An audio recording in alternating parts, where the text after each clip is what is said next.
morning and welcome to a Zcast. My name is Scott Zwick and I'm lucky enough to have with us the Professor Rob Anothony. And Rob, I know you were all geared up for Tough Tuesday, A to Z, our first one. We were really lucky to have two players be eager to participate. Brendan Gill gave us his thoughts, and Michael Tavilla of New England College gave his thoughts. I just thought I was really blown away. Weren't you? Outstanding. I was just totally blown away. The maturity of the players, and as well as the kind of the thoughts that they're so articulate and so right on target, from my point of view. You know, Rob, I know you've worked a lot with leadership as a professor. You know, that's kind of your thing. What do you think are some of the keys to, as far as the toughness goes? You know, a leader being tough. What does a leader being tough mean to you? Well, you know, I think that these guys had, hit the nail on the head. It's about it's about mindset, leading by example and mindset. And there's a phrase, growth mindset, and leadership psychologists have identified growth mindset as being really a kind of a latent variable or a key to the ability to develop yourself and also develop a team and the people around you. And basically what the attitude of a growth mindset is, seeing yourself not as a person who either does or does not have talent, but seeing yourself as a person who either does or does not work hard. And it turns out that when you see yourself as somebody who does or does not have talent, then you are forever trying to either reveal to others how good you are, but you're also always a little bit worried that you're not going to measure up and you're not going to show this fixed quantity as talent. So you don't reach as high. You're a little bit afraid of failure. You're a little bit brittle with criticism. Versus the people who say, well, it's about how hard I work. Turns out they'll reach a little bit higher. They will risk failure. When they get knocked down, they'll get back up, and they will see criticism as an opportunity for growth and not as an indictment on who they are and will always be. That's great stuff. And now, would you, obviously you don't know these, but would you identify these quotes in general as ones coming from people who might have growth mindsets? That's exactly. I heard those quotes, and the markers of growth mindset were all over it, and that's what coaches love, and that is what develops people well into the future. I mean, the research clearly shows that success is born much more likely out of this growth mindset than of the other mindset, which psychologists call the fixed mindset. Okay, now let's say I look at this and I feel, I'm reading these and I feel bad. Let's say I'm somebody out there, I feel bad because I'm not like that. Can I change? You absolutely can change. So the growth mindset can be developed certainly by just learning about it, and there are studies that show that. And another thing that you can do is you can take risks and put yourself out there for rejection and learn from the rejection. I'd offer that you should go to see a YouTube clip called 100 Days of Rejection. And it's quite funny. It's this guy, I'm forgetting his name, who does things like he goes around and asks for a burger refill. Or he went to a donut shop and he asked for 5 donuts in the Olympic rings. And he goes up and asks strangers to compliment him and take risks that may set himself up for failure. And what he learned from this is, so a little bit of failure isn't that bad. You can kind of live through that. And through that, he helped develop his growth mindset. Did he have more success than he thought he would? Yeah, but I'm not going to spoil it. Go look at the 100 Days of Rejection.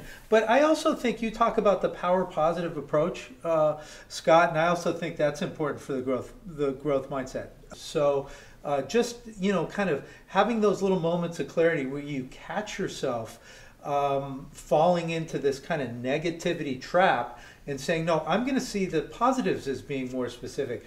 That's something that can kind of turn around this mindset. that you are in control of your attitude and your destiny, you can build this growth mindset.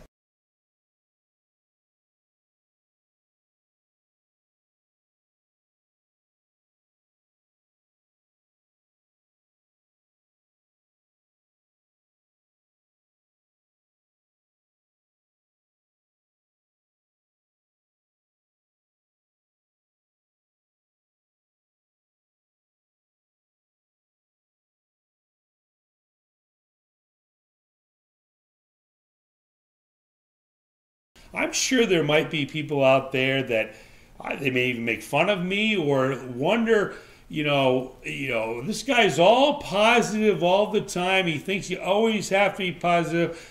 Let me be very, very clear. My attitude, my beliefs, and my suggestions are never that you shouldn't, can't, or won't be negative. It is simply that when negative thoughts, actions, or things happen to you, don't focus on them. Try not to focus on them. Try to find things that are positive. Try to look for things that are positive. And the more you are able to do that, the more likely you are to see opportunities and positives.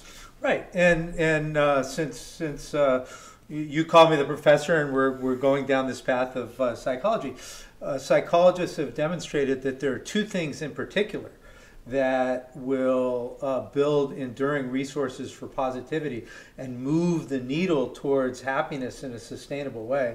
One is gratitude, and another is forgiveness.